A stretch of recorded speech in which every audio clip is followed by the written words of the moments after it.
Hello friends, कैसे हैं आप सब। आई होप आप सभी अच्छे होंगे। Welcome back to my channel. Finally जिसका हम वेट कर रहे थे वो आ ही गया। ये मैं बात कर रही हूँ सीटेट के नोटिफिकेशन की। एग्ज़ाम आउट, नोटिफिकेशन आउट हो चुका है। एग्ज़ाम डेट जो है वो काफ़ी जल्दी है, 1 दिसंबर। अगर हम आज से अगर टाइम कैलकुलेशन करें तो 2 महीने 12 दिन ही मिल रहे हैं, जो कि काफ़ी कम टाइम है न्यू लर्नर्स के लिए तो है। तो लेकिन इम्पॉसिबल कुछ नहीं होता। अगर आपने आज से ही तैयारी शुरू कर दी तो आप अपना सिलेबस 2 महीने में आराम से पूरा कर सकते हैं। मुझे नहीं लगता कि इसके लिए आपको ज़्यादा स्ट्रेस लेने की ज़रूरत है। अकॉर्डिंग टू टाइम बस आप अपनी मेहनत करो। मुझे भी एग्ज़ाम देना है सेकंड लेवल का, लेकिन ये है कि मैं भी टाइम कम है सिलेबस के अकॉर्डिंग, बट मैं भी अपना पूरा कंट्रीब्यूट करूँ, पूरा कंट्रीब्यूशन दूंगी, जिससे कि मेरा सिलेबस जो है वो 2 महीने में मोस्टली कंप्लीट हो जाए। इंसान को मेहनत पर विश्वास होना चाहिए, बाकी सारी चीज़ें सेकेंडरी होती हैं। आप अभी से अपना टाइम मैनेज करेंगे, एग्ज़ाम तक सिलेबस पूरा हो जाएगा। हमें 2 महीने मिले हैं तो इस टाइम को गोल्डन की तरह यूज़ करना है, ना कि हार मान कर बैठ जाएं। सिलेबस वाइड है पर इतना नहीं है कि हो ना सके, क्योंकि इम्पॉसिबल तो कुछ नहीं होता है। इतने टाइम में भी हम आराम से एग्ज़ाम निकाल सकते हैं। बस शर्त ये है कि हमारी पूरी ईमानदारी होनी चाहिए एग्ज़ाम को लेकर के। इसमें जो चीज़ें होंगी वो सबसे मेन जो होंगी वो ये होंगी कि कॉन्टिन्यूटी होनी चाहिए आपकी, रेगुलरिटी, स्टेबिलिटी होनी चाहिए कि डेली हमें 4 से 5 आवर्स अगर अपने एग्ज़ाम को देने हैं तो वो डेली देने हैं। ऐसा नहीं है कि आज स्किप कर दिया, कल पढ़ लिए, नहीं कल नहीं, परसों पढ़ेंगे, नहीं परसों नहीं, ऐसे नहीं। क्योंकि हमें रेगुलर क्लासेस लेनी पड़ेंगी और रेगुलर टाइम देना पड़ेगा। रेगुलर 4 to 5 आवर्स देने ही पड़ेंगे कम से कम। ज़्यादा से ज़्यादा तो चॉइस आपकी है, क्योंकि हम हाउस वाइफ हैं तो इतना टाइम नहीं मिल पाता कि हम मोर देन 4 या 5 से ज़्यादा नहीं निकाल सकते टाइम।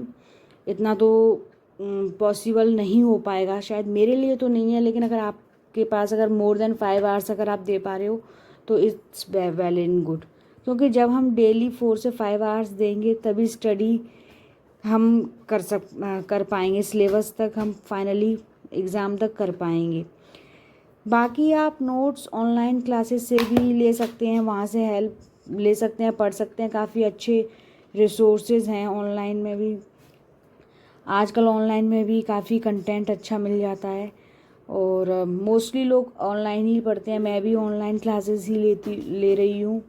और अगर आप प्राइमरी के लिए एग्ज़ाम दे रहे हैं तो मैं according to me Himanshi ma'am की लेट्स रन से क्लासेस लें, वो ज़्यादा बेटर रहेगा। अच्छा समझाती हैं, अच्छा कंटेंट है और बहुत सारे लर्नर्स हैं जो वहीं से पढ़ते हैं।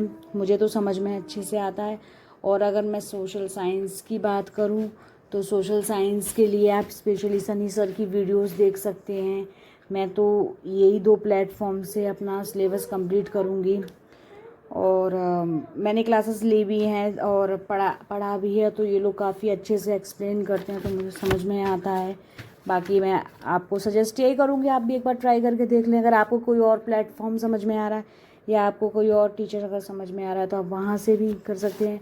ज़रूरी नहीं है कि सिलेबस को परचेज़ किया जाए। अगर आपको परचेज़ करना है तो चॉइस आपकी, अगर आपको परचेज़ नहीं करना है तो मत कीजिए। क्योंकि यूट्यूब पर भी काफ़ी कंटेंट आपको फ्री ऑफ कॉस्ट मिल जाएगा।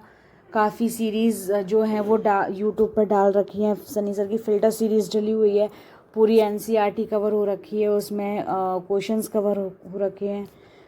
तो अगर आपको कोर्स परचेज़ नहीं करना है तो आप वहाँ नहीं करें और आप यूट्यूब से जो फ्री ऑफ कॉस्ट जो सीरीज़ जो डली हुई हैं, कंटेंट जो है, आप वहाँ से भी लेके पढ़ सकते हैं, अपना सिलेबस कंप्लीट कर सकते हैं और एग्ज़ाम ईज़िली वहाँ से भी निकल जाएगा। बाकी मेरी वीडियो कैसी लगी मुझे कमेंट करें, सब्सक्राइब करें, शेयर करें। जय माता दी। मोस्टली एक बात का ज़रूर ध्यान रखें कि टाइम बहुत बहुत कम है, तो अकॉर्डिंग टू टाइम आप अपना सिलेबस कंप्लीट कर लें अगर आपको यही वाला सीटेट निकालना है तो, क्योंकि सिलेबस में कोई बदलाव नहीं है ना। अब नेक्स्ट सीटेट में पता नहीं सिलेबस बदल जाए, क्या हो, नेक्स्ट का किसको पता है, तो सिलेबस सेम है। तो कोशिश करो कि ये कोशिश मैं भी कर रही हूँ, आप भी करो कि यही